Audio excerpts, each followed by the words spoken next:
Isihloko pha iBhayibhelini lento ithi amandla omthandazo. Ndingayifundelwa nje kodwa isihloko sithi amandla omthandazo. Phambi koba ifundwe kunezinto ezintathu endifuna ukuba ndizithethe namhlanje angazifuni tu uSathane. Alright, before ndithethe ngezinto ezintathu ndiyacela abantu baseMngcibe, ilanguage yokuthakatha yeyam ndodwa. Ndiyayivala ke ngoku into yokuthakatha sevana. Ndim ndodwa ogcotyelwe ukuthetha ngamagqwirha. Ungake ulinganise mna uzawulimala. Ungakulinge undilinganise uthethe ngamagqwirha wena. Ningalinge nithakathisane. Kunento endiyiqapheleyo eninzi apha eMngcibe efuna ndiyilungisile. Sendiye kubantu ababini njengoba ndilapha enebasolayo kuba ke umuntu kaThixo sometimes ukuhlanjwa ngaye. Asinguye wonke umuntu enithi uyathakatha uthakathayo. Ndithe kune ngaphaya kwela kutsolo esidwadweni kunomama pha ekwakuhlanjwa ngaye ngabathakathi basesidwadweni xa bezothakatha. Kuyiwe esipilini samagqirha kuvela yena. Kumpolo kuthethwa ngaye nomuntu obonayo. Right, ndinento endifuna ukunicebisa yona. Sometimes xa umntwana demonic possessed aze abona abantu abambizele ehlathini abambizele emanzini, isengangabo nyani, isengangabi ngabo. Siyabona? Into ethethwa ngumntwana ozake sikhupha amadimoni akumele siyithathele ingqalelo kakhulu. At the same time masinaso sike siyeke if uyabhuda. Singamyeka kanti akabhudi unyanisi, kodwa yilumkeleni into ethethwa ngumuntu odemonic possessed. Anganixabanisa umuntu xa ethethiswa ngumoya kanti kusele idemoni alikaphuli. Idemoni lifuze uSathana uyise liyaxabanisa. So masilumkele into yokuba sive kakhulu ngomuntu okhusha amademoni ba bekungubani nobani ingangabo isengangabi ngabo. Ukuzinqanda ke ekudyobhekeni into edibene nokuthakatha suyifake engqondweni izakulimaza. One, awuzukwazi ukumjonga umuntu ekuthiwa wenza into ethile emntwaneni wakho kanti asinguye nyani bazisithe ngaye. Siyabona bancane, icebo endikunika lona, funda lento ndithe yi-LPU. Wazi uba akukho nto imnqabelayo uThixo, akukho nto angayiboniyo uThixo. Bangayenza ebumnyameni kuye ikhanya ngathi lilanga. Ekugqibeleni akugqibeli Sathane, gqibela abantu uThixo. Uku-avoida ukuba sithakathisane sixabane abanye bazalana kanti uSathana ubone icebo lomakaveze umuntu wefamily so that uzothi bulawa kwasefamilini kanti basisithe ngaye. Masivesithele ngoba asazi kwazi bani uThixo. Bazawuvela bona maybe nguye okanye ayinguye. Ukuzinceda uze ungadyobheki, ziphe uxolo, umxolele ngathi akhonto oyaziyo usazi in case kuthi kanti udyojwe engenalwazi, ubethwa engenabhola basisitha ngaye. So ndiyacela bangcwe ilanguage yamagqwirha i-sensitive yeyam, ndiyigcotyelwe mna. Ndingathetha ngawo from 7 to 7 ndiwaxelela futhi athi ahleke nawo kuba ndiwagcotyele. Amen. So andirhalele ke ndishiye apha elalini uba abantu balapha bathakatha nithakathisane nokanye. Ilali yalwa, ilali limazana kanti ngumshumayeli khangabe nobulumko wokuthakathisa abantu. Ukuthakatha inzima nasecourt netyala ngeke luwine uthakathise umuntu. Okugqibela lento bakutshiswa izindlu iqala ezintshumayelweni. Athi umshumayeli uba niyathakatha abantu abasha banegazi eliqhumayo bahambe boshisa lo muntu kanti umuntu kaThixo ayinguye bazisule ngaye uba nguye kwazi bani uThixo kunye nabani naye.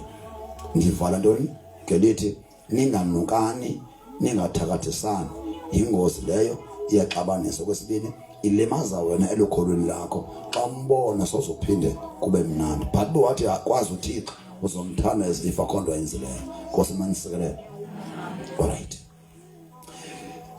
mina bangcwele xa nondiqaphela ncakasana into endiyithunyiweyo, besides bandithunywe umzimba, mina ndithunywe ukulumkisa abantu ngezinto ezifihlakele kakhulu angafuni uSathana ukuba zibe exposed. Ngokungaphandle kuba ndithunywe ukudibanisa umzimba kaKristu okanye ukushumayela ivangeli lobukumkani bukaKristu obuyayo, kunento uThixo aphinde wandinika yona uba ndimele kakhulu into yokuba umuntu kaThixo makangoyiki uSathana. Mna ndinewe igospel loku-expose okanye lokuphuhlisa izinto uSathana angafuni zaziwe azenze abantwini bakaThixo. So zezinye zezinto namhlanje endizothetha ngazo angafuni tu uSathana ba ze-operate emntwini. Nazi uSathana akamfuni umuntu othandazayo bangcwele, ngokukodwa othandaza enyanisekile engcwele. Yiqala ngayo ngabomu. uSathana akamfuni umuntu othandazayo, ngokukodwa othandaza enyanisekile engcwele. Ubungcwele ndibutshilo izolo, ubungcwele abukho except ukuhlala uzihlambulula. You confess your sins, you repent, you confess, you repent. So uhlala xa ungumuntu, xa ufuna ukuphila ubungcwele, uzihlambulula, uzichaza kuThixo. Ndiye ndithi xa ndise privacy yam ndinoThixo, andimfihleli uthulisho nenkanuko, nento endiye ndayikhanuka engenza uba ndidyobheke emoyeni wam, ndiyayichaza kuba ndindodwa noThixo. uThixo wazi into ndingekayicingi sele yazi. So nale nkanuko ndizoyifihlela ntoni because undibone before ndikhanuka uba ndizawukhanuka. So ayikho into yoba mafihlele abantu uThixo. Into yenza abantu abaninzi ba-exposwe. Umuntu kunomzimba wenyama nomzimba wakwamoya. Ona mzimba omawugade ngumzimba wakwamoya. Umzimba wakwamoya ngulo esithandaza ngawo. Umzimba wakwamoya ngulo esifunda ilizwi ngawo. Umzimba wakwamoya ngulo esishumayela ngawo. Nina nibona umzimba wami wenyama. Umzimba wakwamoya awubonakali, nguye lo shumayelayo but kuvela lo wenyama. So uSathana will always try ba umzimba wakwamoya udyobheke so that ube nebali elibi, ungakwazi ukwenza lento ebesebizokwenziwa kumzimba wakwamoya ngokudyobheka komzimba wakwamoya, esebenzisa inyama ehlala itsaleka, ehlala ifuna ukona, ehlala inqanda ntoni isono. So wonke umzimba womuntu unjalo, as long umuntu enenyama negazi, umzimba wakhe umtsalela ecaleni uyamkhupha emoyeni. Then ngumsebenzi womuntu ukuhlala eqokelela umzimba wakhe wakwamoya ekudyobhekeni, ekungcoleni, ngokuhlala enza la nkonzo yizolo ebendiyibonisa, ezihlambulula, ezikorobha ukuze afikelele ebungcweleni obungekho lula except confession and repentance. Right, ndiyathanda izinto umtyholi angasifuniyo, ndiziqale ndiziliste. Nazi izinto angasifuni umtyholi. Umtyholi uSathana akamfuni umuntu othandaza enyanisekile engcwele ngokuzihlambulula kuThixo ngegazi likaYesu. Number 2, uSathana akamfuni umuntu ohlabelelayo, umuntu oweshiphayo njengabantwana. Akamfuni nyani because xa umhlabeleli ethandaza engcwele ehlambulukile umhlabeleli ingoma ephuma kuyo iphuma iweapon yokulwa imimoya emininzi apha phezulu ibethwa ngendumiso ingakwazi ukwehla izophazamisa icebo likaThixo ngenxa yamaworshipper ahlala ebungcweleni ahlala ehlambulukile azicocayo egazini likaKristu ezihlambulula so akafuni umuntu uyamthanda umuntu okhwaza kakhulu engcolile uyamthanda umuntu ocula kakhulu as long ejobhekile engcolile lo mculo wakhe awuyo weapon against the evil powers into nje yokuvisa abantu kamnandi siyafana abancane sure then umuntu wesithathu ongafunwa nguSathana ngumuntu owenza lento endiyenzayo soba nevesi ke ndithe apha emthandazweni soxela kuwo nguYakobi chapter 5 verse 13 ithi amandla omthandazo le yabahlabeleli ngu1 John nguJohn chapter 4 23 and 24 kuza ilixa yaye selikhona apho bonke abamnqulayo uThixo baya kumnqula ngomoya nangenyaniso kuba uThixo ungumoya yaye bonke abamnqulayo baya kumnqula ngomoya so lento balobangcwele sithethe kakhulu ngokusindiswa ayikho indlela umuntu anganomoya kaThixo ngayo engaqalanga wasindiswa into yenza abazane bam nibe buthuntu xa icawe yakho ikubhalise igama ayakufaka ensindisweni ikuphosanisa nomoya oyingcwele yaye akekho umuntu ngamandla wakhe onokulwa nomoya okanye nemimoya engcolileyo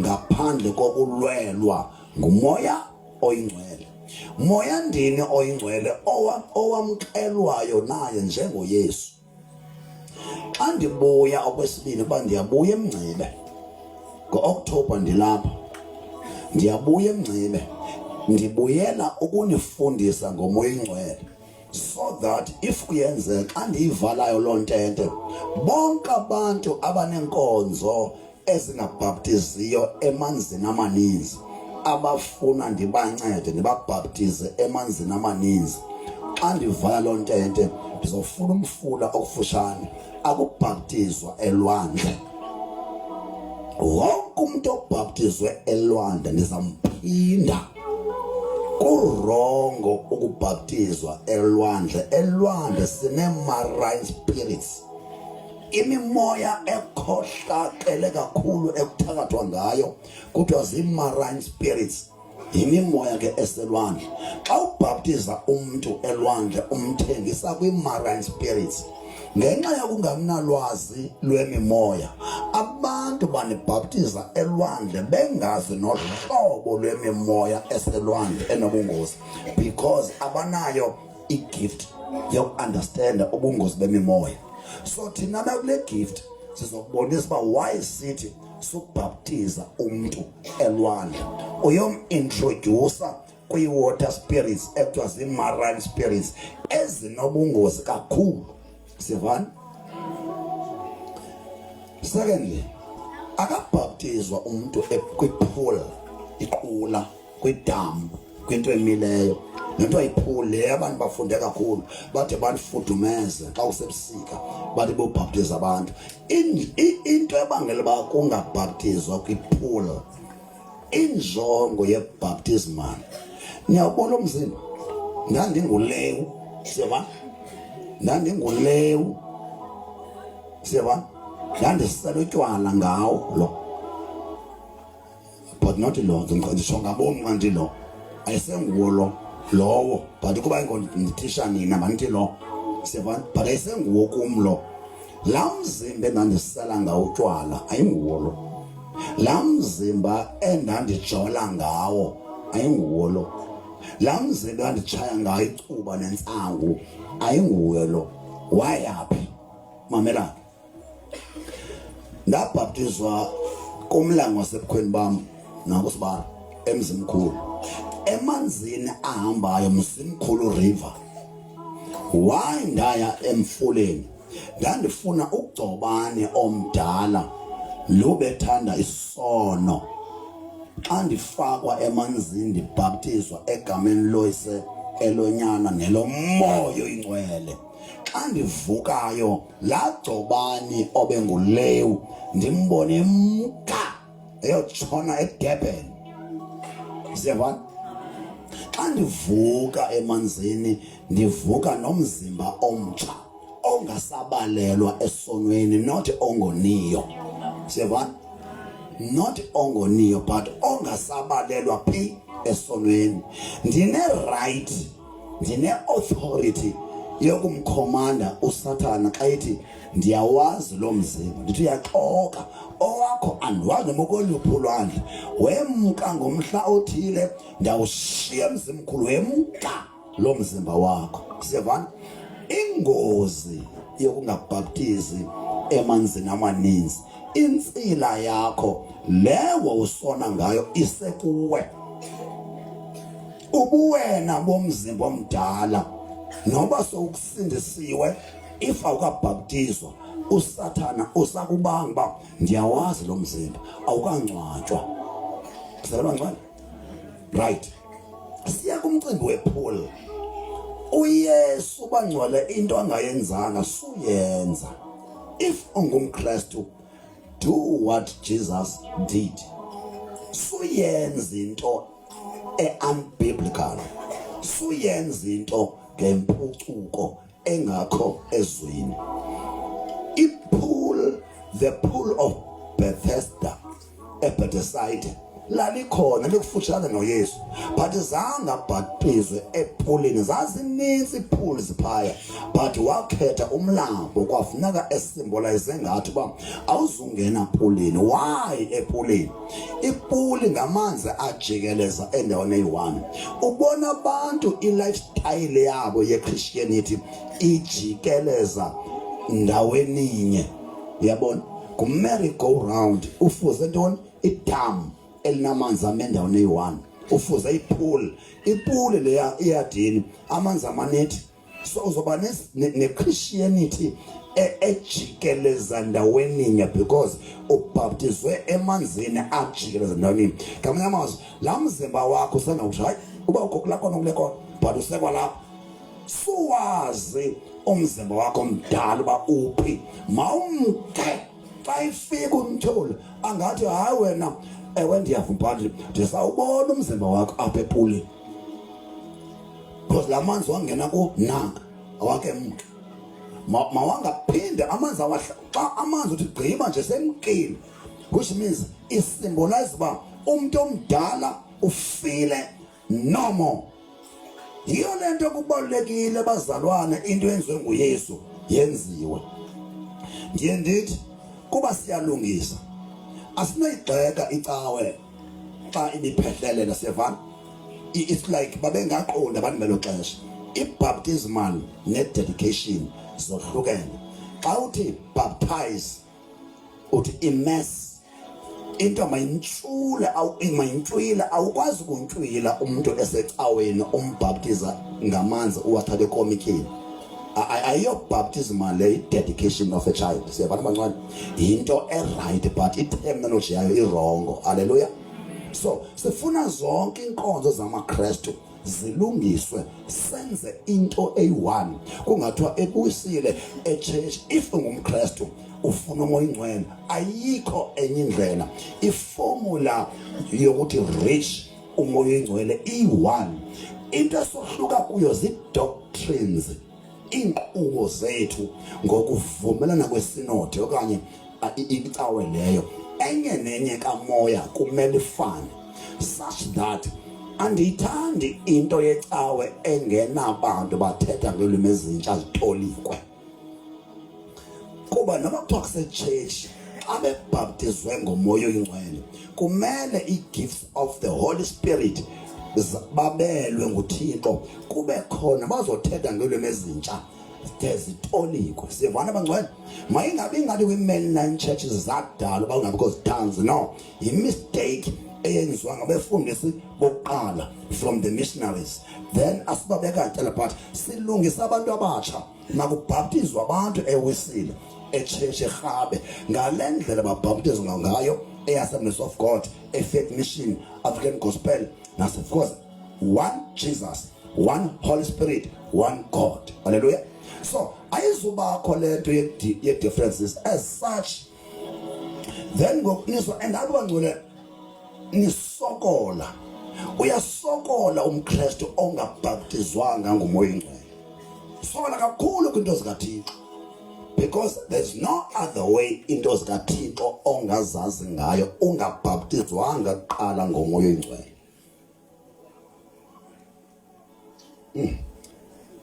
Tena ngomoya oyingcwele yandihlala kangaka.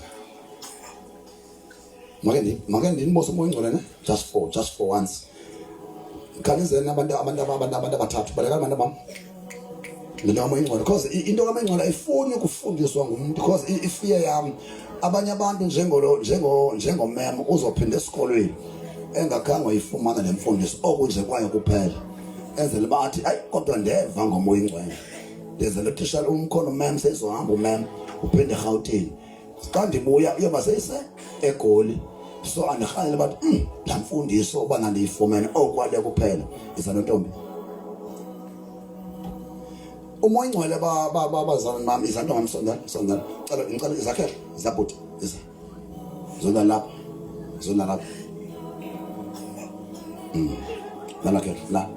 la nje nje bengathi ufile izanapha okay sisithungu unyani sibeke isithungu okay umoya oyingcwele uyamkelwa akuqali yena uqala abantu uYesu. eBhayibheli uThixo uyise, uThixo unyana, uThixo umoya oyingcwele, iTrinity. Andithi bangcwele aba bantu abohlukani aba kodwa ngondithethayo lo nalo abekho emhlabeni basezulwini. Ndiyakholwa uThixo isona Amandla onke wodwa vele khona azagwaba abahle nabapheleyo phi ezulwini. Andithi xomlana ndiyakhona ngoba nemshongundi uzosabe mthi uThixo ngokwesiqu akekho apha emhlabeni. Ulizwi uYesu ngondetha nani ungasekunene. In other words ukwelicala ngo likabani likaThixo phi kwitrono yabo phi ezulwini. Ngubani okhoya ukuthi ngumoya oyingcwele bakho ke ngenxa yakhe kuba umoya oyingcwele nabo akuhlukani kodwa ngokwesiqu okhoyo ngoku ophakathi kwethu ngumoya oyingcwele. Yiyo lento Sathana ezozama ngayo yonke indlela ba ningatishwa ngomoya oyingcwele so that nibambe into enicinga ba ingumoya oyingcwele ingenguye. Nisho nichaphazeke ngamadimoni because amadimoni awoyiki kwaBhayibheli. Noba kuthiwa ufunde iBhayibheli wayityekeza amadimoni awoyiki iBhayibheli oyika umoya oyingcwele qha. Amadimoni awomoyiki uThixo. Amadimoni awoyiki uThixo. Ayamazi ba wake up phezulu. Amadimoni awoyiki Yesu oyiki igama lakhe. Sivana awoyiki Yesu ayika ntoni igama kodwa awadlaleli apha. Yiyo lethu Sathana efuna abantu bangaphili ingcwele. Uyazi ba umtyholi umuntu uba uke waphila ngcwele there is no penetration of any evil spirit. Akukho moya onokungena emntwini onomoya oyingcwele because ngumoya oyingcwele nomoya ongcolileyo. Idemoni ngumoya ongcolileyo ongena kungena apho kunomoya oyingcwele. Yiyo lento ndikhuthaza inhlambululo. Inhlambululo kuphela eyenza umuntu abe ngcwele akwazi ba oyise umoya ongcolileyo. Ngisakhona hambani nami. Genesis chapter 1 verse 26.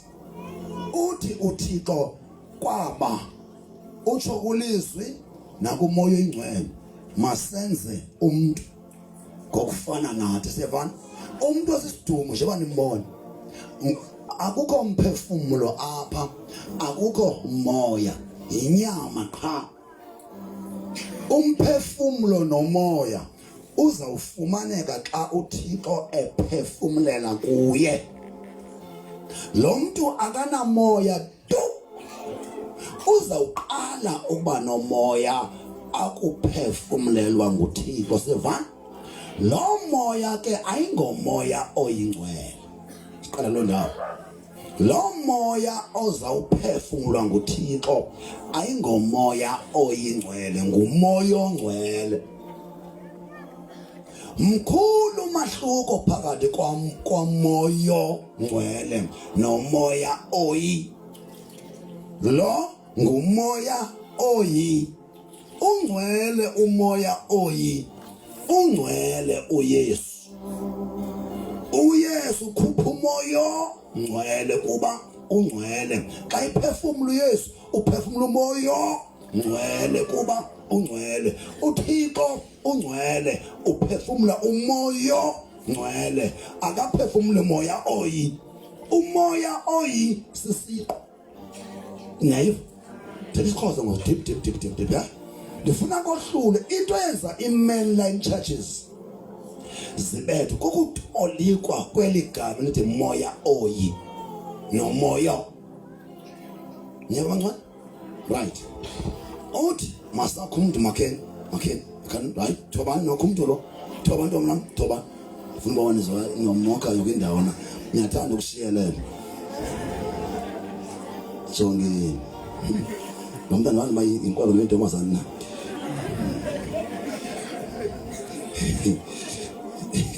Bayoyikuya phakula ndawo. Hayi mathanda. Hayi mathanda banini abantu bami nimgqibile cause ngiye uphatha pha. Wathi xa idalwa ke nale ndawo yadalwa. Haleluya. Haleluya. Ishila ntoni yona mandabala kangaka thini le. Haleluya. Nibambe bangcwele. All right. Udalwa akakaphefumulelwa. Akuza uphefumulwa akuphefumulanga moya oyi, akuphefumulanga lizwi osazuba nguYesu, kuphefumule uThixo. Seva xa uThixo ephefumula kwaphuma umphefumulo kaThixo, hayi okaYesu, hayi okamoya, kwaphuma umphefumulo kabani? kaThixo. Thoba ke mamela ke xa ephefumula uThixo kuphume izinto ezimbini, kuphume umphefumulo nomoya ozawufika pha umphefumulo unyakazisa igazi. Xa iphefumula kunento ezophuma pha kuya ezokwenza kunyakaza igazi kudaleka ingqondo. Akanangqondo lo muntu, une brain box. Sevana une brain box nobuchopho, akanangqondo. Ingqondo mind ayibonakali mind, sibona ubuchopho apha. Ubuchopho busebenza imind ingekafiki. Imind ifumana emphefumulweni, akuphefumula isho ingqondo ibe nemphefumulo kuhambe negazi ziphuma kubani? kuThixo. Okwesibini, xa uThixo ephefumula umoya kaThixo, siyabona, not umoya oyi, umoya kaThixo uthe wakungena kulo muntu wanikwa igama elitsha, awabisaba ngumoya kaThixo, wangumoya womntu. Nivuleke ngo uvuka ke umuntu ngoku ungahambi ke ume kule ndawo njengoba ekwazi ukunyakaza is because ngoku kulo mzimba obukade sisidumbu kufike izinto ezimbini kufike intoni isoul nespirit eziphuma kubani kuThixo washo umuntu wasesidalwa wangumphefumulo otheni ophilayo sevela ncane nihamba nami hamba ke sayiphefumulo Yesu uma ngisephefumulo nansi into egqiba abantu abangcwele ezitisha ngoku lo moya kaThixo lo mphefumulo kaThixo uhlele empumulweni kana emntwini uhlele endlebeni manje uhlele emehlweni uhlele dodozeni hayi angazi ba intoni itodoze vele ihlekwa amadoda yomntwana itodoze yomntwana uthi mayekhehle itodoze yomntwana haleluya uhleli indana lo moya kaThixo enhliziyweni nive ngaba niyayazi good class 10% fana mhlala mamela nansi ke information engiceba izobantsha ndawoni enhliziyweni uhleli kwindawo ezintathu nansi le information ebhidisa abantu ukuthi uhleli enhliziyweni yes ndawoni and le ndawo nobungaza nemishini yabelungu ozuyibona kodwa kunendawo ezintathu umoya kaThixo ofika emntwini ohlale kuzo indawo yokuqala kuthiwa intuition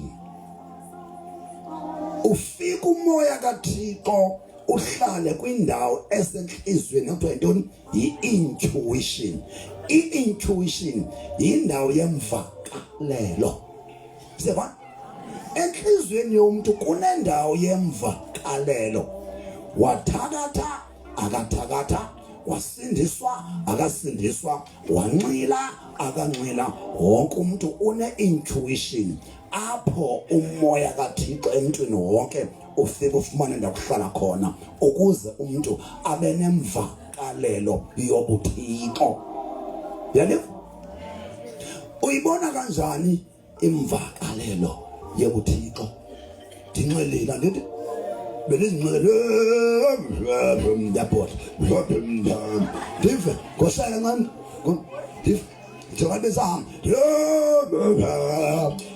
ngoshala first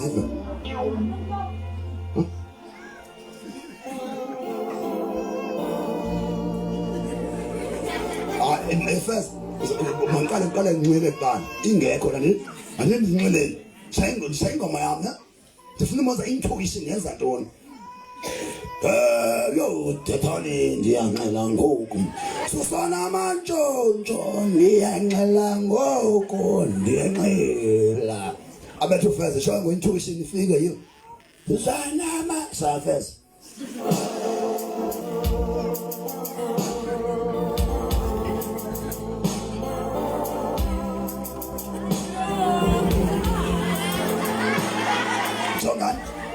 Jongan noma bendinxelile i-intuition yami imvakalelo ethi noba bendiyotyiwe nguThixo lo change step ukuzibona xa unxele uzibambile enxeleni ndake ndamenyeka ndisabuhlaba phaa esouthern sinepati abantu abathe kubetha ibrandi zo 7,000 icaba into ekraqqa ngoku omama baphayile ekuhlaleni bakhanyise ngalento ndiyaphuma ndiyakwam ngoku ndinentombi ndifuna uyobona uba ndinxelile uma ngovela uvele nyali inxelelekele ungovela udwangu usuhambe yintoni enza uba nditshintshe istep kunento kaThixo noba ndinganxila kunobuthixo apha kum my intuition tells me seba yona nigqwirha sekuthiwa hayi alibulali ukuthi hayi kake nimyeke lo intuition nisekhona lapha kule nhliziyo kunendawo umoya kaThixo apha emntwini ohlala kuyo kuthiwa i-conscience part. Conscience, isazela, indawo yesazela. Yiyo lento kufuneka uba ungade umuntu xa mshumayeza uyifake inkani selebethwe sisazela kade. Ngokuthatha nje izwi lingqala phi esazela. Akudingeki imandla wakho ba uthi umrhola inkani umkhupha inkani esonweni. Kudala isazela enomoya kaThixo nje simtheni simgwebile. Uhamba nami? Noba umuntu angangayifuni cawe isazela siyaphila. Isono yasazi ba noba ndiyayenza le andimele kuyenza siyakugweba intoni nothakathayo. Isazela engumuntu nje siyamgweba Thixo kodwa lento endiyenzayo. Indawo yesibini siyaba. Eyesithathu kuthiwa yi-worship. Umuntu ngamnye unengoma phakathi. Akekho umuntu ongena ngoma. Ndisho neyilo ukulive ke uthona uyangqola bani athi yabo ndiyacula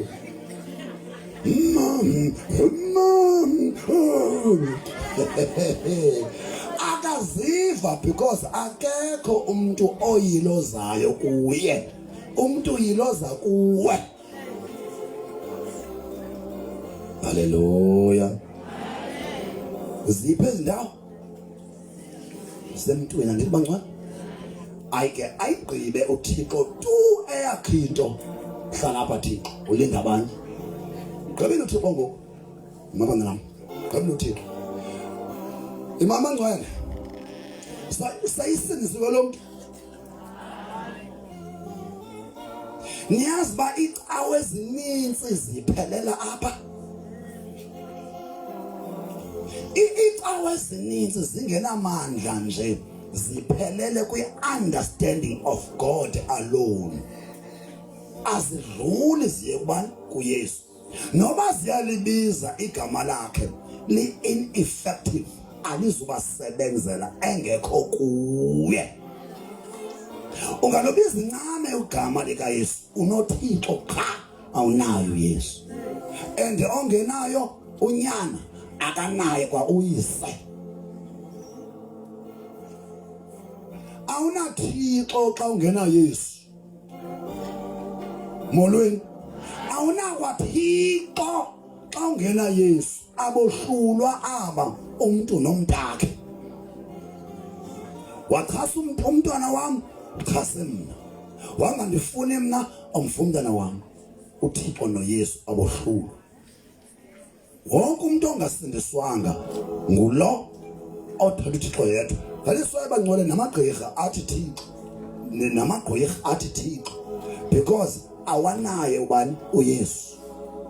Simohlula ngoYesu umuntu osindisweyo hayi ngeBhayibheli.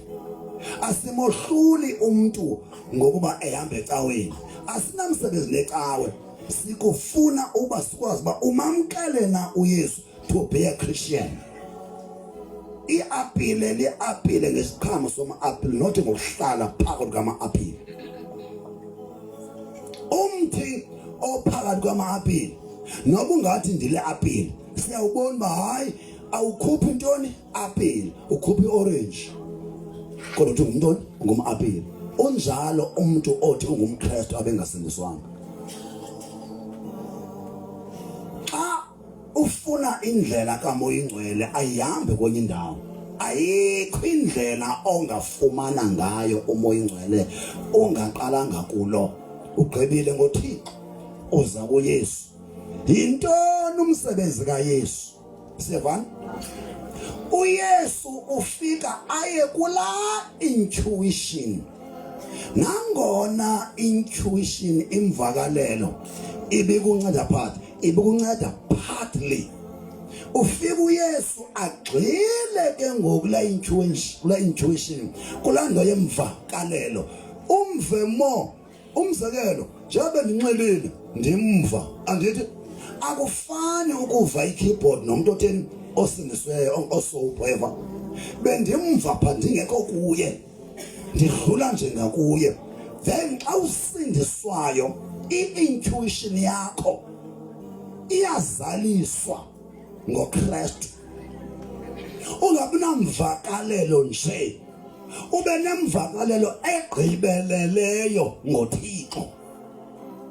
Nisekhona afike lo Yesu kwalapha enhliziyweni aye kule ndawo yesazela. Ndithe izolo sonke siyarhala, kodwa osindisweyo ngorhala azibambe, ongasindiswanga ngorhala azincame. Nanku ke lo owenza sihale sizibambe. Ufika kulaa ndawo yesazela uzodla athi ha nawe na sakusola kancane butshona athi ha nawe na hayibo nawe yachaya hayibo uyasala nyani nawe iwesixa xa uyentombeni xa uqala ukhuluma ukuthi umuntu ekhula kodwa nakho ungayenza lena kodwa sisona basho bacimela abantu abaye banamasikisi. Sinceda apho ke sazela sokusindiswa. Xa ungasindiswanga uya overpowerishwa ngamandla kaSathana. Hone uYesu usinceda eku overpowerisheni inkanunko. Hoyike uThixo ngenxa kaYesu. Xa ungena Yesu awuna self control. Akekho umuntu onayo icontrol, siyoyiswa sonke. Wonke umuntu nobuthakathaka sisone, but uYesu ufike enze i-self control obungenayo by your own strength. Nisakhona kwakhona. That is why mna bangcwele bandazi mthanda andiyithengi iCD ye-artist engasindiswanga. Nasho futhi ngisasho nangoku iyandingxolela mna umculo oculwa ngumuntu ocula kamnandi engenamlilo. Kumnjengoba niblesseka yiras, yi-noise. Once uhlabelele ungenalahle, once uhlabelele ungenamafutha, uyandingxolela mna. Noba bathe banicula kamnandi, I won't mention kunabantu abethi ivinini bathanda uThixo avule bathi xa lihlabathi ke ucula kamnandi shemo sisibha lihlabathi akukho ne-inch yelahle. I can't buy it as a cassette or a CD. Xa ifika uYesu kwi-worship jonga singacula zoda zigqibeke zonke kuthichaba hala hayi ndimana ngizonyilosisa andicula ndiyalenga nje abantu mna ndiyiboniyo lezisayo amaxesha amaninzi ndincedwa nini ndililo but ndililo kuni indlela endistrong ngayo kum xa ndihlabelela kuni nindiva ndiyiloza ngelo xesha ndinyukile manje ndiziva kamnandi njani.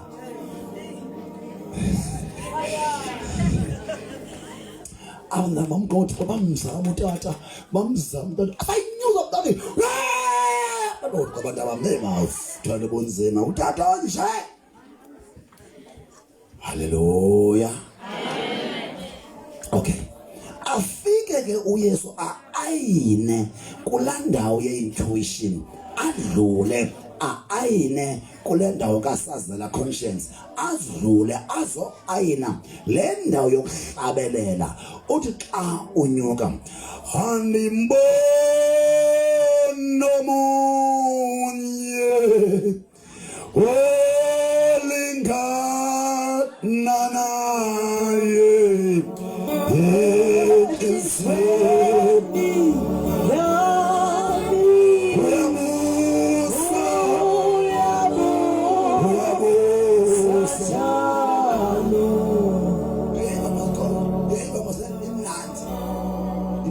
ngicula niuva khona into ethi disindisiwe handimboni nomunye olingana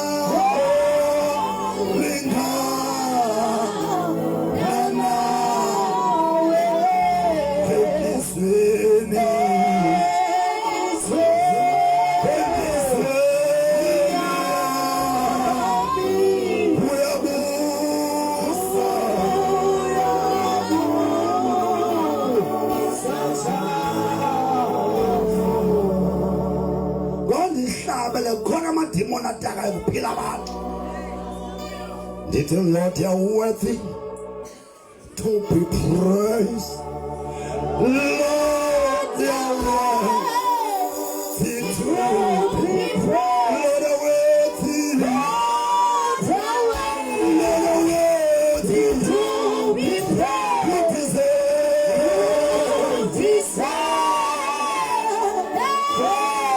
praise. Labangaculo ngasiliswanga njengami akanalahle. Nabuphiwa ngumlonji but lento lamafutha niwavayo ndilo zangawo atsho kamnandi.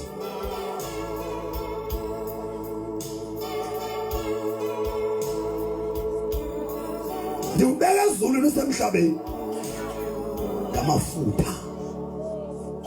Ngeke ube nawo ngena Yesu.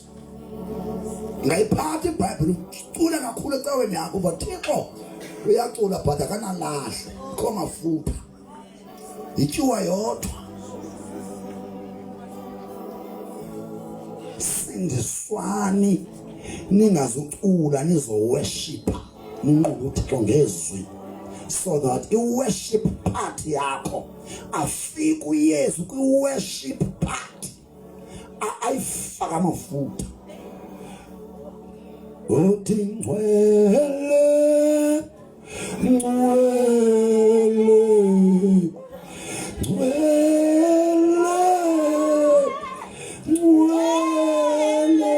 Yeke mntana mzolilo sisi khabe ngifuna ubuza zifutha. Yes, yes. Yes, first. I first man.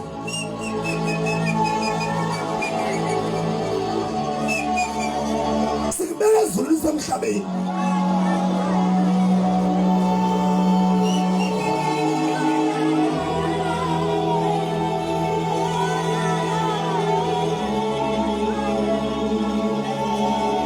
First, ongabuyaba, bambe first, ongabuyaba, buyani madoda. I-worship xa igqitywe nguKristu, yonke lento uKristu ulungiselela umoya oyingcwele. Sibona yonke lento uKristu ayenzayo kule nhliziyo uchayelela umoya oyingcwele. Then uyamumkela uYesu ufumane yonke le package aphelele uYesu aphinde ohlala phaya. Ngoku baphi ngondithethayo? Nansi bangcwele into ezawukwenza uba ama-satanist azibone engakwazi ukuhlala endaweni enamaKristu. Niyabona ngondithethayo emabandleni akuthakathwa Thixo. Izikhundla zikhulu but there's no Holy Spirit. Kulula uba amagqwirha ecaweni ahlala zinze if there is no Holy Spirit. You know, bangcwele icawe must not be about the name. Sanuthanda amagama ecawe zenu engekho umnikazi webandla, the Holy Spirit.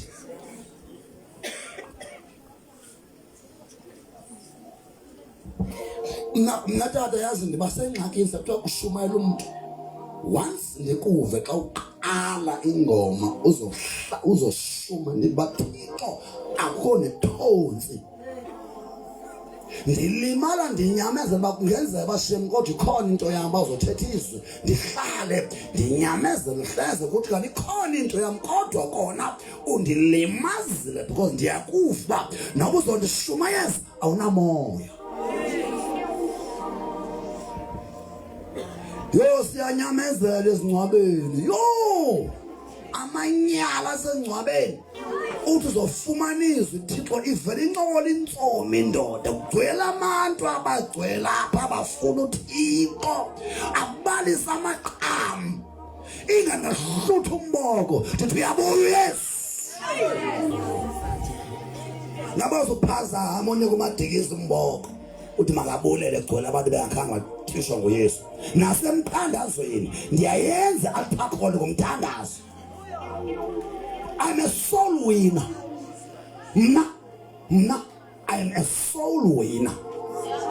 Kuyo yonke into ongandibiza ngayo mna ayikho into endiyithanda njengokuthatha umphefumlo etavern ndimfake kuThixo.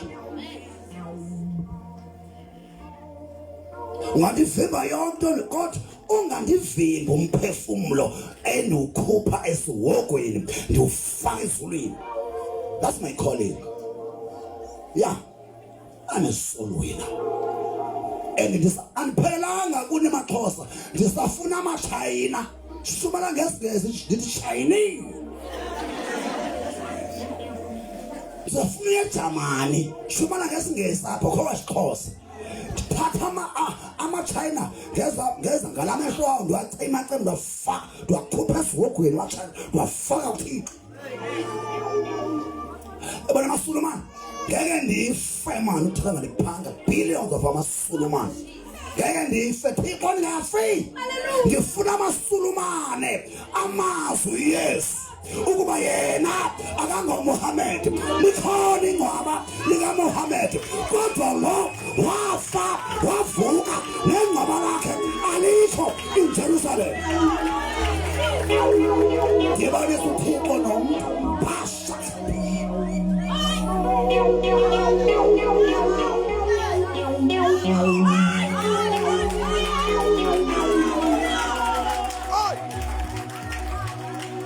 I am a soul winner. Babizele phefumlo. Nayeke class. I was a lecturer.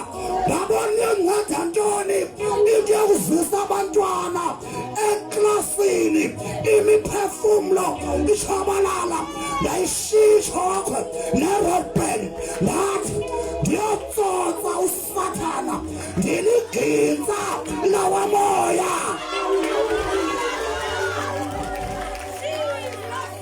Ndiligitsa mna ndiligitsa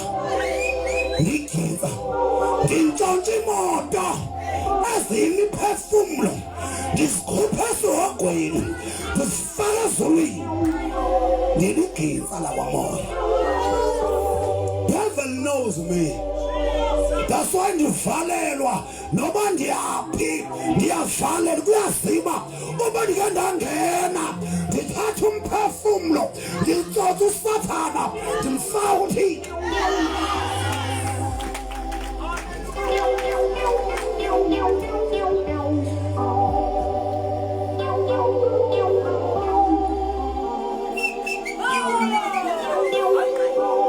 Ndizozala apha oMadikiza abancane.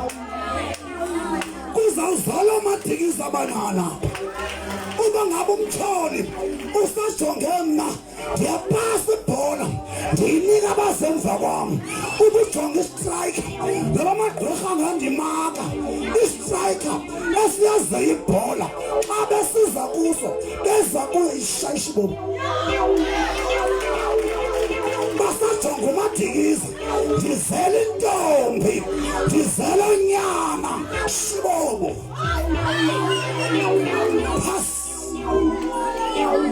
Pass the ball. Bese kuma amagqirha acima ibhola isekum kanti kudala ndikhuphi.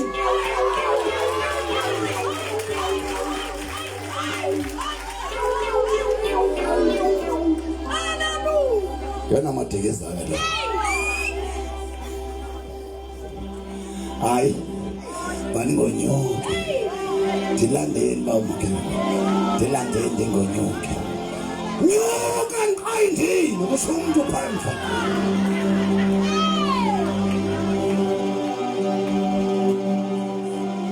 Jamani bangcane, do you know why ndinje?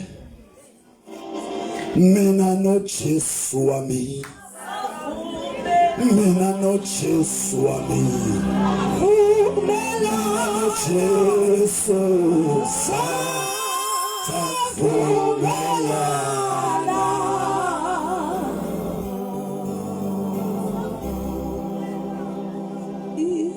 senza isinqumo thina savumelana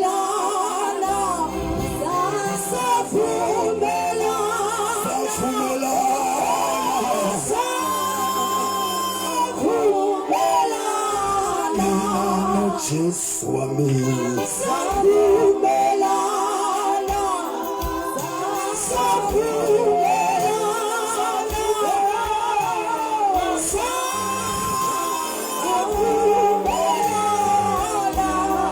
Jesu wami savumelana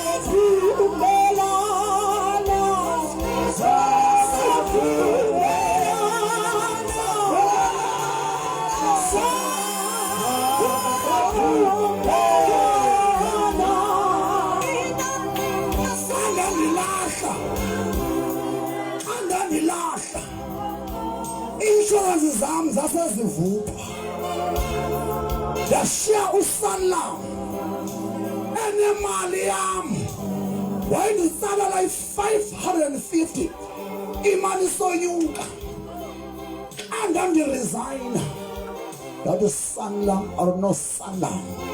Jesus is the king. Zonke ezami policy ndazikhanselisha ndaluza mina no Jesu wami mina no Jesu wami no Jesu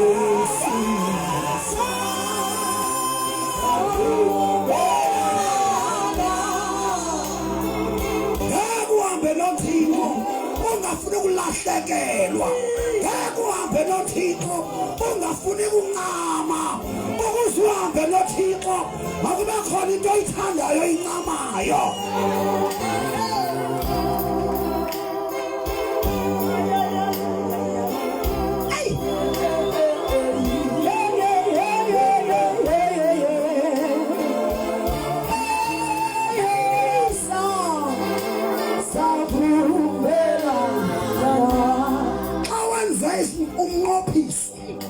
uthi noba into bese kufanele uyayenza ngenxa yomnqophiso nqophisana noThixo ukuze uhambe lendlela.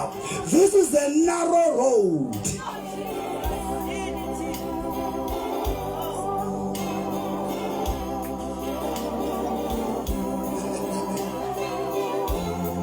Ayesiyeke sike sibuye size kule ndoda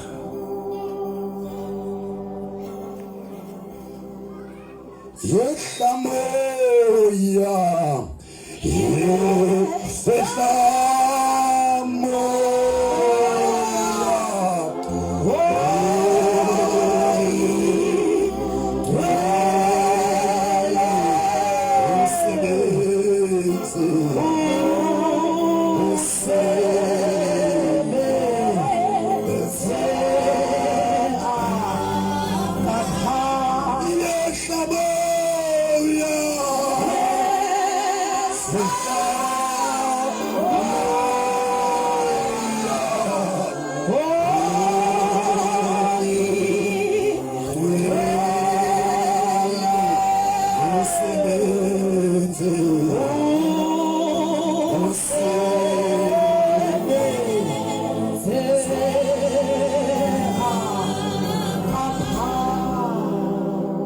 angayintoni umzalwane enabo bobabini aba engekho lo amasindiso amaninzi ayamamkela uYesu emingcwabeni kodwa insindiso yakho will never be effective ungekamamkeli umoya wenyaniso, moya wobulumko, moya wokuthixo, moya wothando, moya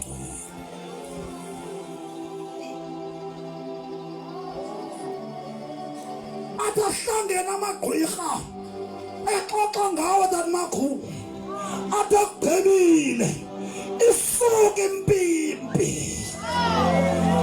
ethi ngake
Amandla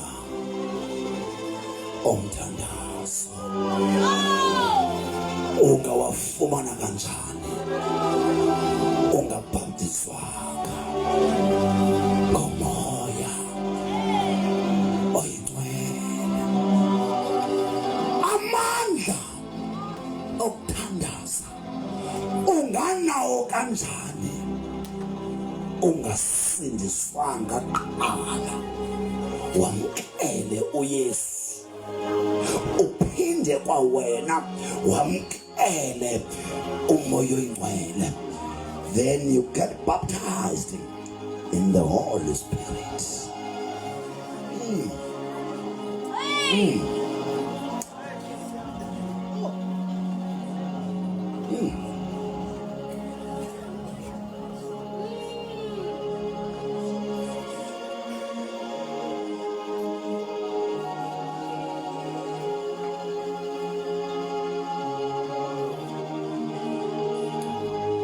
Yes, my God. Thank you, Holy Spirit. I welcome you. I welcome you. I welcome. I welcome you. Mighty power of the living God. Take control. Take control. Take control. Take control. Take control. Fill us with your laughter.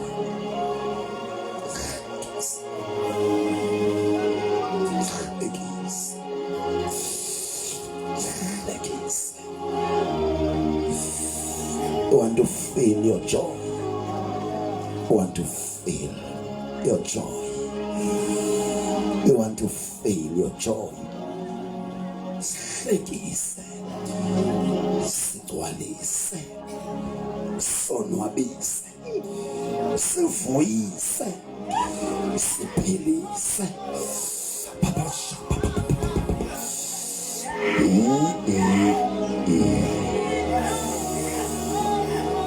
Yes, your fire, your fire, your fire, your fire, your fire is here.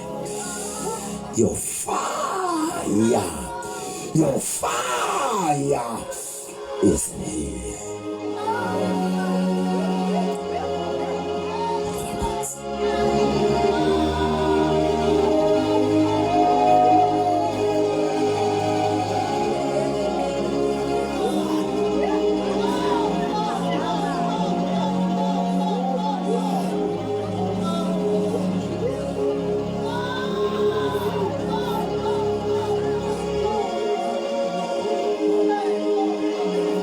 Thank you, Jesus.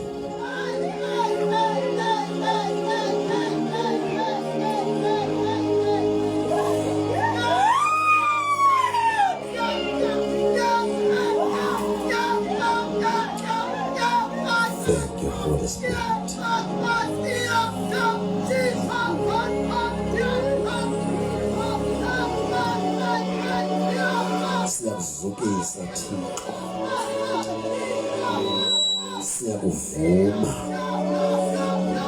siyakudumisa, siyavuma bunguYehova, siyavuma ungumdali, ungadale yonke into esezulwini phezulu, esemhlabeni, ephansi komhlaba, esemazulwini, esemanzini. Nguwe umdali, ungekho wena, akukho nto, indalo nguwe. You are Jehovah Shammah, you are Jehovah Ben-Parizim, you are Jehovah Rapha, you are Jehovah Tzidkenu, you are the rose of Sharon, you are the lily of the valley. Ungundinguye, endinguye, ungukumkani, kakumkani, inkosi yamakhosi.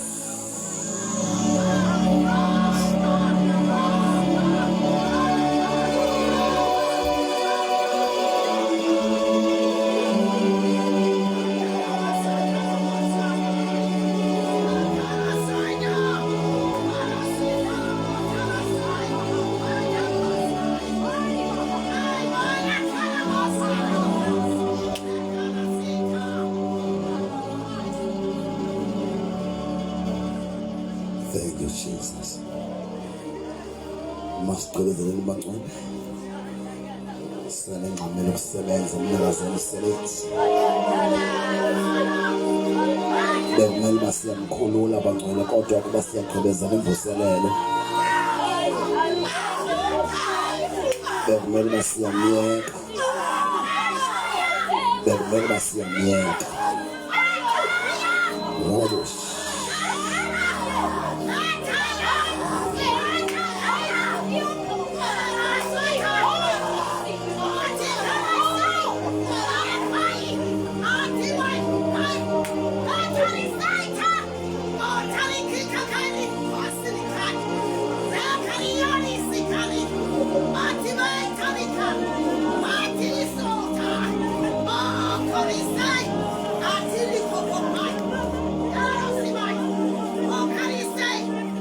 Thank you, Jesus.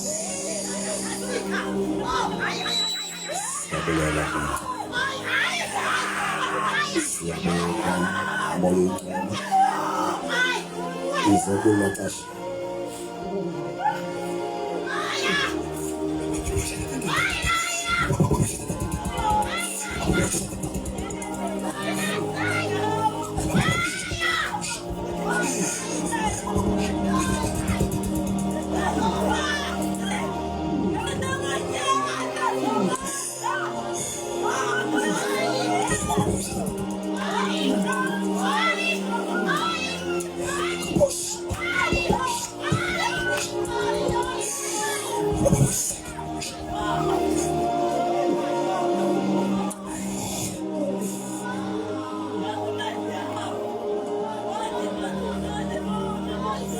Jesus. Water. Awubonga Mngcibe. Siyabulela Holy Spirit, sithando somphefumulo wethu. Asikwazi ukwenza into ungekho, Nkosi Tata wethu. Siyonwaba xa ukhona, Enkosi Msindisi, moya wenyaniso, moya wobulumko, moya wothando, moya woxolo, moya wecebo, moya wokoyika uYehova, umhle Thixo wethu. Siyabulela Enkosi sithandwa sethu, lebandla lakho eli sashiywa nawe, sayalezwa kuwe, tata wethu siyabulela ngokuzingqina ukuba ukhona phakathi kwethu. Sebenza moya oyingcwele egameni likaYesu. Thank you Jesus. Nkosi mangcwele bangcwele siyabonga bomama bami banisayiva lento. Ibandla kumele libenje lonke. Nabantu bothukile bakwenzeka ntoni, you still owe the Holy Spirit visitation. Akumele bangcwele xa sekwehle umoya ibe ngathi akhonto ivayo laqazo. Noba wena uthethiswa but imvakalelo yakhe ukuba nguThixo ukhona ngokusebenza ngqa. Sizonitisha izinto ndibuyela yona xa ndibuya next time ndibuyela olumoya ingcwele. Ndizonitisha umoya ingcwele nikwazi uba namkele izipho zikamoya ingcwele. Into ebethe abantu abaninzi, umoya ingcwele uvele afundiswe ngabantu bemfundisela, akafundiselwa umoya ingcwele. Into elimaze amabandla amaninzi kukufundisela. Umoya ingcwele ngeke umfundisele. Umoya ingcwele nguye ofundisa ngawe. Allow the Holy Spirit to preach and teach abantu bakhe through you. Nizinto enzivayo ukuthi umoya ingcwele ufumana ngobeko sandla. Ingathi lubeko sandla qha. Umoya ingcwele angafumaneka nangobeko sandla. Hayi ngobeko sandla nango. Umoya ingcwele wandifila mna day 1 ndisiniswe ndinxilile mna. Ndamkele uYesu ngo7 ndibudle phutshwa. The day ndisiniswayo mna ndandibutye mpu. Ndandisele ibrand, ndasele ibhiya, ndasele utywala lesiXhosa ndisesikweni ekhaya lomntana wam. Nditshaya icuba. Phako 7 ndasindiswa. But ngo12 ndasendibhaptizwa umoya ingcwele. Abefundisi base-Assemblies of God bafike sendigqityiwe. Cha baxola umsebenzi ngokwazi kwabo. Andibhaptizwanga kuba ndiyendangena emanzini. Ndingene sele emanzini ndiyogqityezelwa. Asinguye wonke umuntu ke onjalo sevana. Ayikho iformula yokufumana umoya ingcwele. Inye ngumoya ingcwele othi wena uthi allow umoya ingcwele azenzele. That is why umoya ingcwele vele ngasebenzi uyalimithwa ngabantu umoya ingcwele. Umoya ingcwele akanolawulwa ngumuntu sevana. But kuba engumoya one-order uyakwazi ukumcela uba hayi umoya ingcwele. Yebo une-order but ethanda angenza nantoni. Umoya ingcwele ngehlangela lathi basiwe sonke uyoba ngomso efile ethanda. No one can control umoya ingcwele. But uma ngenxa ye-order yakhe xa uthi hayi umoya ingcwele ndincede uyavuma. Hallelujah. Siyamsaluta umoya ingcwele. Bangcwele ngifuna nje lamandla ndiyamthanda because bangcwele iyachaza uba where do we fail in prayer? We pray without recognizing the Holy Spirit. Sithandaza singakhange samazi uma ukhonana. Siyabulaleka xa sithandaza umoya ingcwele ngekho. Uthi Paul andikwazi asikwazi emasikuthandazele. Usuku umoya ingcwele asincinele ngezincwino. Yiyo lento kufuneka abantu babhaptizwe ngayo so that istrength sokuthandaza singaphumi kuwe ukubulaleke. Uthandaza lula xa unomoya ingcwele, ezinye izinto awusokoli. Haleluya. Yiyo lento sisithi bangcwele umuntu obengasindiswanga akanamoya ingcwele. Secondly, baninzi abantu abasindisweyo abangenamoya oyingcwele. Ngenxa yendlela abathishwe ngayo. Nkosi ngibusise. Alright. Masike bangcwele Amandla Omthandazo. Lezathi umuntu ongumvangeli ube ngifuna ukufunda ilizwi belinye bangcwele. Proverbs chapter 11 verse 30. Akamfuni uSathana umuntu owenza lento endiyenzayo. Ukulanda amanxila uwaze uThixo. Ususa abantu bathengisa ngemizimba yabo basize kuThixo ubathatha estrateni benxila lento bethengisa imizimba ubayekisa lamsebenzi. Akamfuni umuntu oyisol winner. But uthini uThixo ngomuntu oyisol winner? Umuntu onye imiphefumulo, umvangeli chapter 11 verse 30. umbambisi wemiphefumulo sisilumko. A soul winner is a wise man. Umuntu obambisa imiphefumulo soul winner kuthiwa sisilumko. If ufuna ukuziqonda ulumkile, zibone ngokunqanelwa imiphefumulo esindiswayo. That the only sign yoba usisilumko. There are two things ezibonisa uba umuntu usisilumko. Kukoyika uThixo, one. Okwesibini kukufuna abantu basindiswe, ayikho enye into. There are two things ezenza umuntu uziqonda usisilumko. Once woyike uThixo, isiqalo sobulumko kukoyika bona uThixo. Umuntu obambisa imiphefumulo sisilumko. So sikubona uba usisilumko ngokoyika abantu uThixo, nangokuthi ongayena bangasindiswa abantu. Lo muntu lo ke bangcwele akafuna ngumtyholi. Once woyike uThixo, ungoyiki yena akakufuni. Once ufuna imiphefumulo ingafele esonweni, ifele kuThixo or kuKristu, akafuna umtyholi. Mamela ke. Masidlule ke ngoba sina kulamandla omthandazo lemizwa ngibaliseleyo. Amandla omthandazo Yakobe chapter 5 verse 13.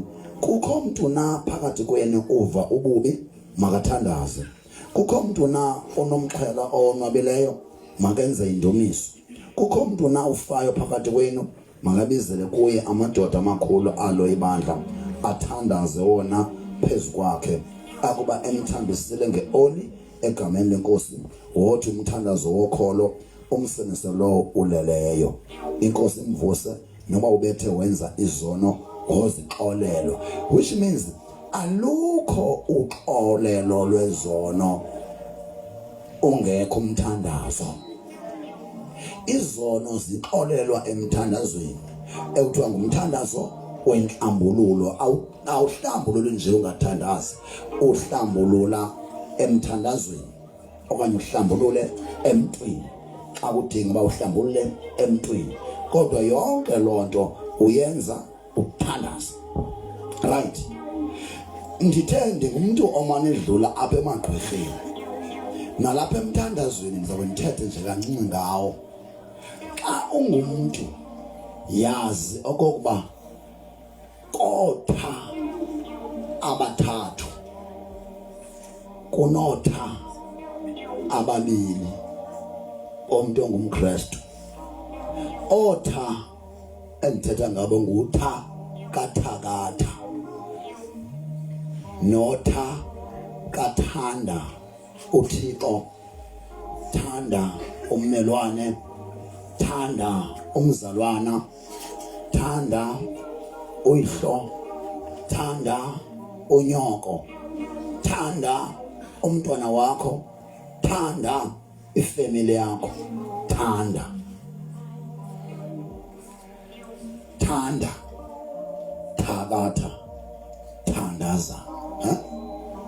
Thanda, thandaza, thakatha. Yabona ke ngoku namhlanje kukhona into endinaniyibona uba yintoni ke eyenza umuntu nyani abathakathi aba bamcaphukele wesi. Bazalwane, uSathana akukho nto angayifuni njengomuntu onothando. Kukhona into noba ke intsomi emini kodwa ethi omnye wopopu uSathana uke wamcela wathi, nanjengendoda evuwayo lihlabathi, khawunditshintshele laa ncwadi yamaKorinte oqala chapter 13 ingabikho. Iyandilimaza laa ncwadi. Uba ngaba abantu bangade bayiqaphele laa ncwadi, ndilimele. Utsho uSathana. Incwadi yamaKorinte oqala chapter 13 yile ethi esona sipho sikhulu luthando. Esona sipho sikhulu luthando. Athi Matthew chapter 22 verse 34, ona mthetho omkhulu ngumthetho wothando. umthetho omkhulu ngothando, isipho esikhulu sesothando. Yiyo lento bangcwele nakwincwadi yabase-Efese chapter 2 verse 4 xa kuqala ukulimala kwibandla lase-Efese kwincwadi ye-Revelations yezityhilelo kwibandla lase-Efese chapter 2 uthi verse 4 ndinalento ngakuwe le yokuba uthando lokuqala ulilahlile. Siyavana bazalwane, andixoki le ntshumayelo nive ndoyishumela only 10 minutes ndiyigqibe. Kwizinto zonke xa ufuna ukulimaza uSathana, hamba uyothandazela ukuba nothando. And bazalwana, xa sithetha ngothando lukaThixo, akekho umuntu ongaba nothando lukaThixo engenamoya oyingcwele.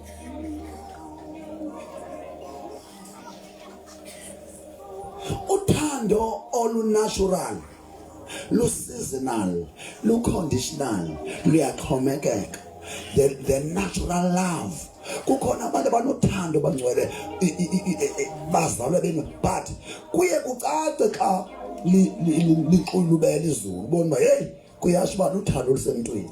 But umntu othanda ngenxa kamoya oyingcwele, niyandiva nabangcwele, God is love. uThixo luthando.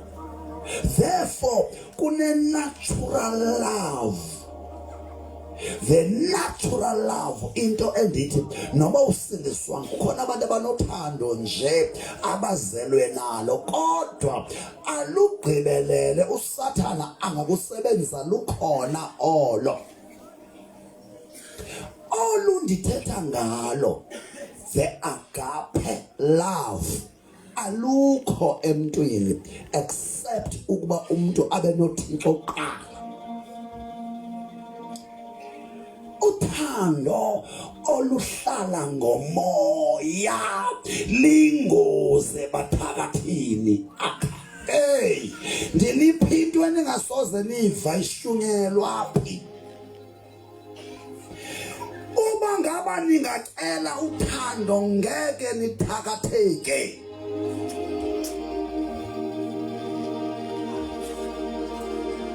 Uthando lu kababa Tunse ngolwa rebo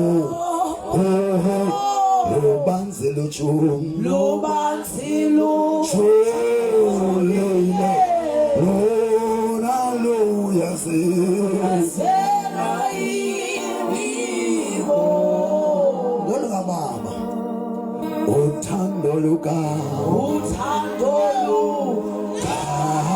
baba Ngolwa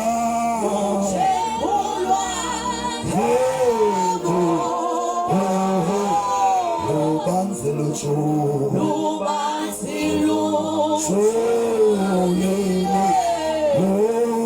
Hallelujah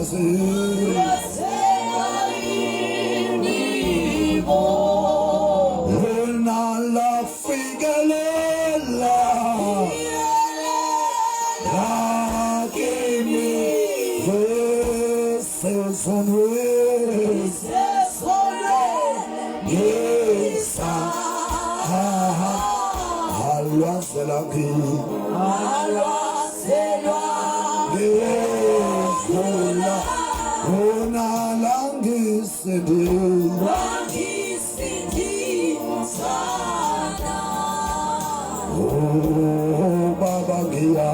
Oh, Baba Gia.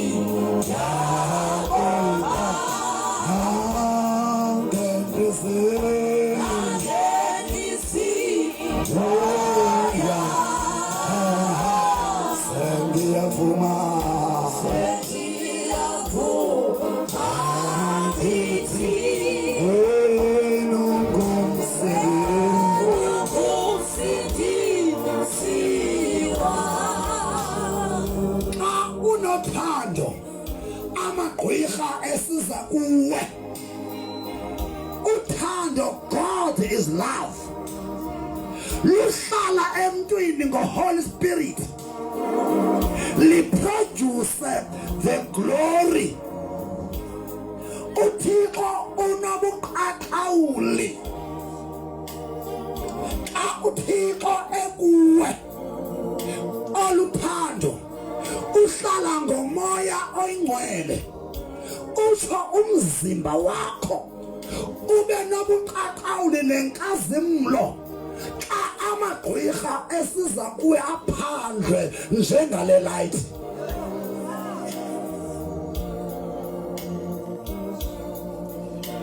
If anganixela inyaniso ake eze apha kum apha ndilele ndibe ndirhona ndilele yoyi abethwe inkazimlo ndilele njengoba ndilapha eMngcibe ake azame ebusuku eze kulo mzi umzi endilala kuwo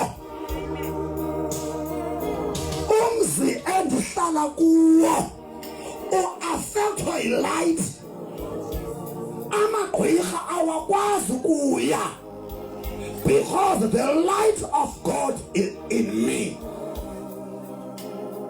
Ebusuku siyatshintsha wesisakulala ayibisithi i-love of God esemoyeni kaThixo ngam kuba i-love of God in my body ifika yenza inkazimlo athi amagqwirha xa iza kuwe mandisuse kum le nto ngoku kuba nokuba yenzeka kum ndodwa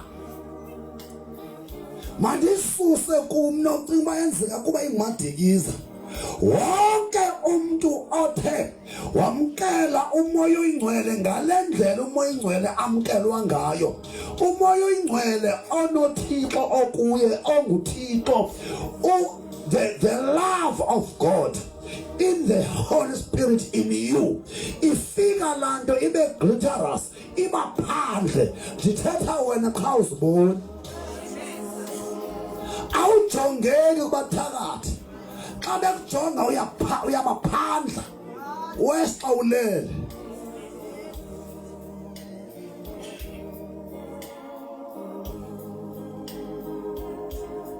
Okay, ithi ntinga ntanga ndini ntinga phinda nansi ingozi yenza uba intaka ingantingi. 1, uyakwazeka uba njengoba ungumzalwane uthandaza ungenathando iphiko lomthandazo unalo but iphiko lothanda unalo ayizuntingi intaka yakho because ayinokonyiwa ngephiko elinye. Semiskole intaka xa ibethe iphiko iyapapa iyamela baphaza lithi abanye imithandazo yabo ayinyuke because uthandazo unesixiba uthandazo unenzondo uthandazo ungahlambulukanga usagcwele inzondo isixiba inkani umona which means although uthandaza iphiko lokuthandaza lakho alincediswa luthando awukwazi kuba ube nothando uphinde benomona uphinde bekwinhlebendwana uphinde besechukwini uphinde yonke lento ikrahle awukwazi iphiko lakho lesibini ulophule if awunathando uthi uyathandaza.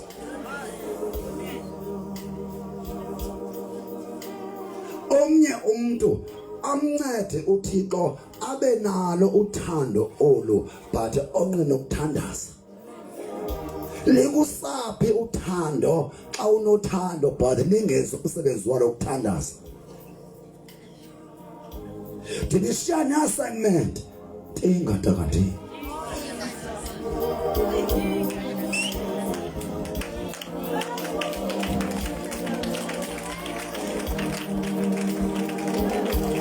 About lo phukile iphiko babhela apha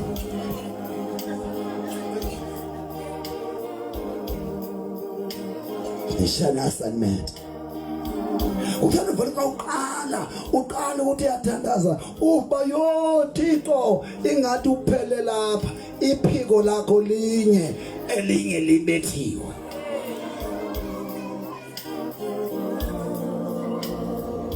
xa sesithandaza thina kuba nzima ukubuya bazathandaza kuba nzima ukubuya kuba uvuka bathi kwamaphiko wami athi bandintinge kuba nzima ukubuya Thixo nobuya ndiyephi Omthandazo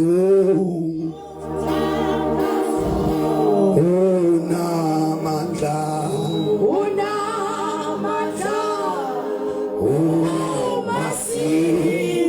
sithandaza ngokukholwa uJesu uyalalela aphendule umthandazo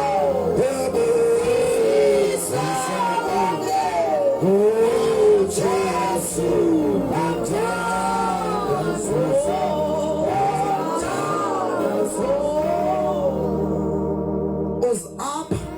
nizawuthakatheka kuba ningamavila nitishiwe nitishe uxolo natishe inhlambululo natishe yonke into nabonisa uba xa uzopheka idina ibreakfast ungakhange wasusa intshwela ufana nomuntu othandaza phezu kwesono ndanibonisa ubungozi balonto namhlanje ndibethelela isiqambu the love of God inga andi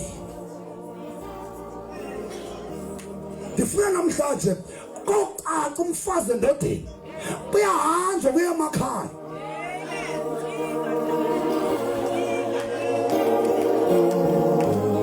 abathakathi bazawuza njengesiqhelo uthi yaxoka ndithe otha bathathu uba ngaba utha kathandaza uhamba notha kathanda utha kathakatha akasasebenzi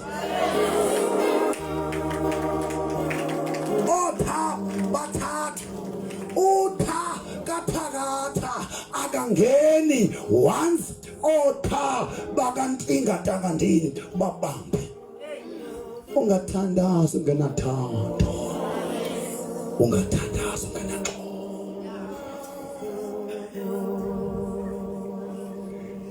abona namhlanje ndivuthulula uSathane ndimtyumza inhloko utshaba lukaSathana nguThixo if utshaba lukaSathana nguThixo God is love uSathana luchaba lothando once umzalwana zaliswe luthando umlimazile umtho God is love the enemy of devil is God who is love therefore the enemy of love is devil awufuna ukubetha uSathana thandazela uthando likaThixo lube ngaphakathi kwami uthando lwami kuwe lohlala lohleli asazeli kozeli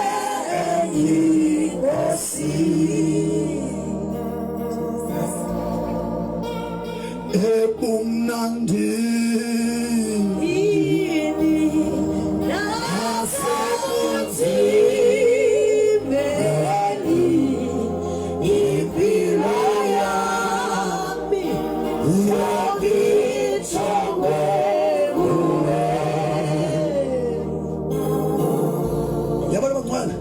akukho message ayithanda uThixo njenge message ethetha ngaye because God is love uyabona namhlanje inhloko kaSathana ndibeke phansi kwenyawo zakho nezami once ushumela ngothando uthando likuwe because kukhona umuntu ashumele ngalo uba Thixo akukho nevumba lothando kulomuntu uthetha ngalo lungekho kuye thando liyacelwa thando liyathandazelwa thando liyazilelwa. If you want to win the heart of God, ask for his love first. Usatana tonight dimfake ngakini kunabantu apha bebenesichiba abathi I want this love. Lord, I want to be there. I want to be there. I want to be there. I want to be there. I want to be there. To be there forever.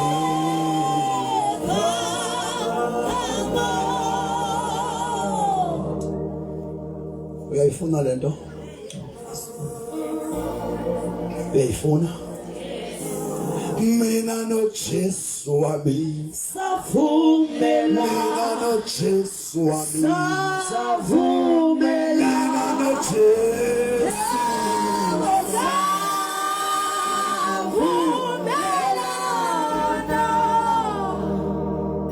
Ono ifumana ungavumela no Jesu qala lento. Aqali yona aqala uYesu kuzumo ingcwele uyifumane.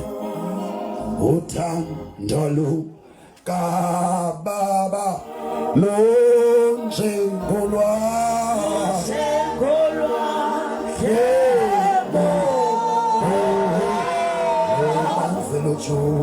lubazilo julilo lona luyazilo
Ingcwele akusenzima ube no how much more the power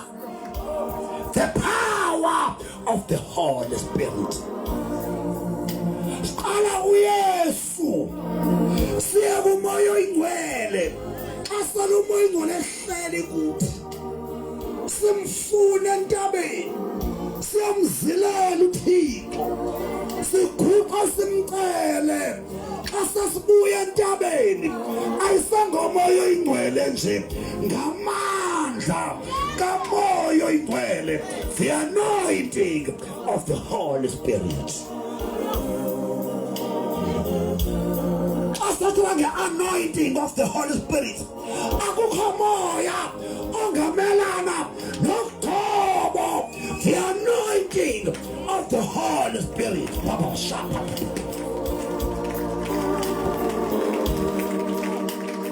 Hey, liyafumana ukuthobo. Yamkela uYesu, yamkela umoya ingcwele uzozisa amandla kamoya ingcwele. Yonke imimoya kaSathana ayinakumelana namandla kamoya ingcwele. The power of the Holy Spirit. Cala amakhwenkwe baphandla angadlali konakala ngoku. Cala amakhwenkwe angadlali ngoku. Bawutakilahla apho phandle. Makwathini hey. Jongana ngiqhelwa ngamakhwenkwe mna. Bawahlisa ilahla apha phandle. Kawusani lapha ndikayenza ngithanda loo nto. Nina.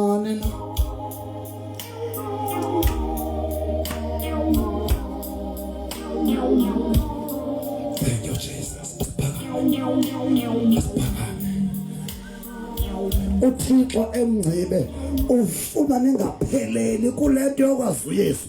Dlulani kwazini uYesu, nifuna umoya ingcwele, nidlule kumoya ingcwele, nifuna amandla of the Holy Spirit.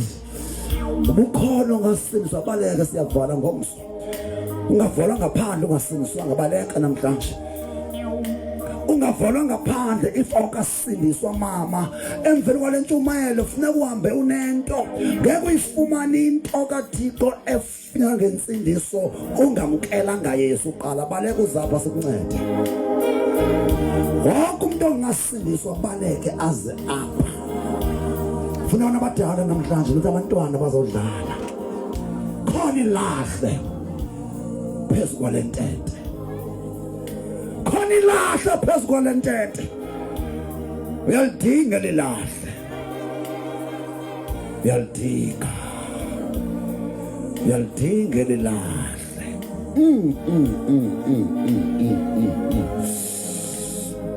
Ey kunelahle namhlanje.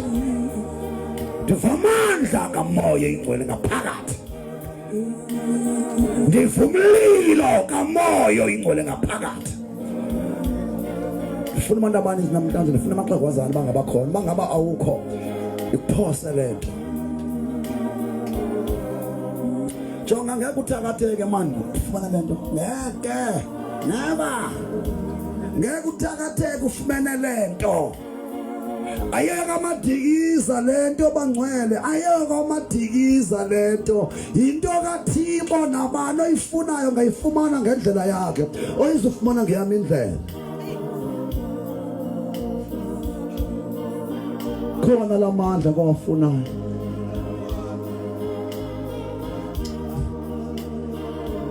Kufunani tshintshe ezicaweni zenu kani kucaba banisententeni kwehla amandla.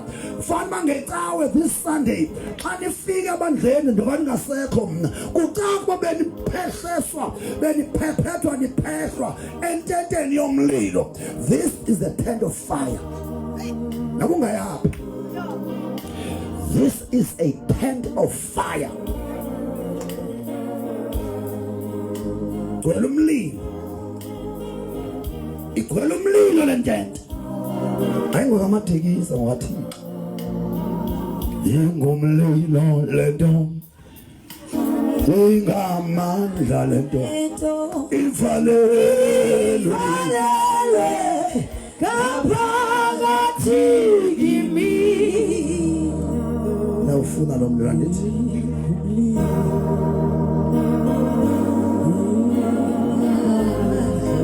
orada makhetakazi ayachisa kupasapha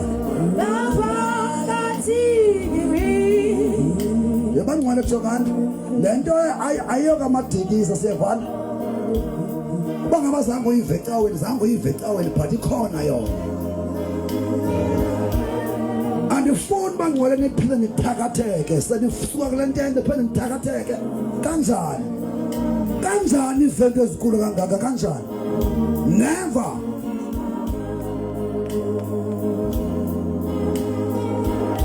Natyala kuThixo andinakwatyala ongayithathanga ngowaneleyo. Ndiyavala ngomso ndininikile ndiyavala ngomso but ndininikile. Khomizana sifana. Khomizana sifana. Khomizana. Oh yini moya ingcwele. Oh yini moya kaThixo. Moya ingcwele. Mangababambi kaloku nguwe nje umnikazi wabo. yini moya ingcwele yini umoya wenyaniso abo ba ready njengangoku moya ingcwele qalisa fill them with your power thina singaphambili nasithi Nkosi Yesu ndiyakwamkela namhlanje ndenze inkosi nomsindisi ngishona kubancane ngicela wonke umuntu olapha ngaphambili athi Nkosi Yesu namhlanje ndiyakwamkela ndenza lenceba ndiyakuvuma uyinkosi yami okumsindisi wami xola zonke izono zami endikone ngazo ndingazi ndingaqondi ndingafundisekanga ngobuqu bakho obuthathu namhlanje Yesu Kristu ndingumntwana wakho ngena ubuse enhlizweni yami hlala ngobuqaqawuli bakho umoya ingcwele azinze enhlizweni yami ngenxa yakho libonakale ilahle nabasendilele ebusuku ngengoba ngokwamkela namhlanje ndiyabulela amen. Shall I kill first? Yes, Jesus. Akayabosh. Moyo ingcwele, moyo ingcwele, moyo ingcwele, moyo ingcwele, moyo ingcwele, moyo ingcwele, moyo ingcwele, moya oyingcwele, moya wenyaniso, moya okoyikuthixo, moya obulumko, moya othando, gcwalisa abantwana bakho bakuvume phambi kwakho, bagcwalise namhlanje Thixo wami ngomlilo wakho ngapheliyo, bagcwalise Thixo one by one Thixo wami bagcwalise xa besuka kule altar Thixo wami mabe bengesingabo abe beze kuyo benjalo.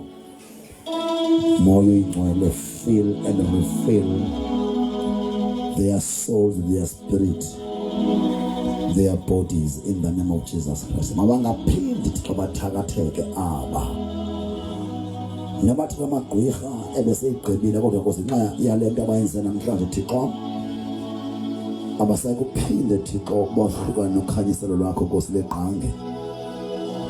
Yes moya ingcwele ndiyabonga Thixo, tshintsha Nkosi izimo zabo zaqala ubeze Thixo mabe yilento Thixo ofuna babe yiyo. Ndiyazi ba Nkosi lento Thixo bayingena ayibonakali nakum Thixo wayifaka ndilele kwasa Thixo wami ngibhaptizile nalapha Thixo bakhona Nkosi ozawuthetha kuba ebusuku sebelele ukuba bayifumene lento. Nawe apha esitulweni phaphisana sakho andifuni ukubeka sandla muntu namhlanje, ndifuna le nto izenzekele. Mhlawumbe andifumana lento ndandinxelile, how much more when usoba unje yangena lento ndinxelile, yangena lento, yangenwa ilento ndibuhlabile kanti ndifumene utywala abaphezulu. Sebukhona obutywala, the new wine, the new wine, the new wine, the new wine iza kuhlekisa lento, iza kuthuthuzela, izokwenza ungamnanzondo, izokwenza ungacaphuki msinyane, iza kukulawula ngoxolo, yakufika ngaphakathi ubomi bakho awusayi kuphinda kufana kuqala. Thank you Jesus. Khawuthandaze nawe njengoba uyamkela ungaziqondi, ibulele nabe ndiya kubo ngomso kwakhama mama bebulela ngobengayifumani benjalo emizini yabo kodwa seyikhona kubo. Thandazane bulela Thandazane. Yamkeleni lento engayiboniyo nami ndava ndiyamkela kungekho umuntu ondamkelisayo yave yangena chwa. Ndisahamba ngayo namhlanje anikadinwa ayikruquki kwayona. Hayi akubekwe sandla bese kufike yona. Hayi umuntu umoya oyigcwele seyikhona ngaphakathi. Obeqale nobomi kuqaleka into entsha iyantshula. Kunento uThixo azawuyenza, a new thing has started ngawe. Nawe Mngcibe awumncinane, into entsha iqalile Mngcibe. A new thing has begun Mngcibe. Into entsha. Isaiah 43 verse 18 and verse 19. Into entsha iqubukile Mngcibe. A new thing has begun at Mngcibe. Ndiyabulela Thixo ngalento intsha ezawuphetha amagqwirha, ezawuphetha abathakathi. Kudala Thixo wami edlala ngelizwi beba Thixo wami lento yabe namandla kuneyakho. Ufikile ugandaganda, ufikile Thixo wami, ufikile ugandaganda. Baba igugula le, igugula le Thixo, ifikile igugula Mngcibe. Thank you Jesus.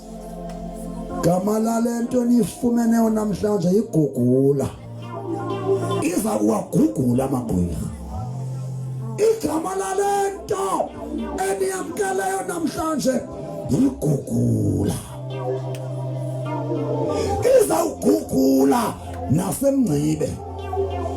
Iyaqalisa kwindawo ezininzi, iyagugula, iyagugula, igugula, igugula, iyagugula. Qhaba izandla zakho uhlale phansi. Thank you Jesus. God, the pistol nje banikele uma siyagoduka ngomso.